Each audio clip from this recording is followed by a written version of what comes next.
गणपती बाप्पा मोरया, मंगलमूर्ती मोरया, अर्धा लाडू चंद्रावर, गणपती माझा. उंदरावर. अरे राहुल्या, असं वेड्यावानी का बरं करतोस? जरा नीट आवाज काढ की. एनर्जी नावाची काही गोष्ट तुझ्याकडे आहे की नाही, की घरी ठेवून आला आहेस? अरे गण्या भाऊ, डोक्यावर एवढा मोठा गणपती असताना माझा असाच आवाज निघेल की? अरे हा गणपती हलका आहे. गेल्या वर्षी याच्यापेक्षा मोठा गणपती मी डोक्यावर मिरवला होता, तुला माहित आहे का? दे बरं माझ्या डोक्यावर, मी घेतो याला. नको गण्या भाऊ, राहू दे.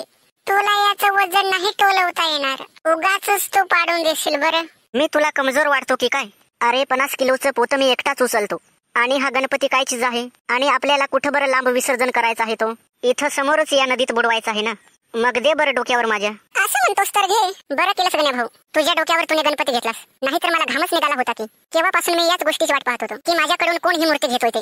मेलो मेलो, काय जड हा गणपती आहे. राहुल्या, पटकन घे तुझ्या डोक्यावर, नाहीतर माझ्याकडून पडला समज. अरे फुकणीच्या, तू तर मगाशी लई मोठ्या मोठ्या थापा मारत होतास. आणि आता काय झालं बरं? फाटली ना तुझी?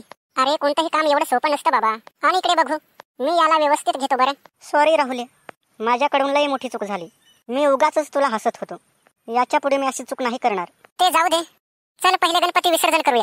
अरे घरी बरीच कामे पडलेली आहेत, ती उरकायची आहेत अजून आपल्याला. हो, तुझं म्हणणं बरोबर आहे. चल आता पटकन आपण हा गणपती विसर्जन करूया.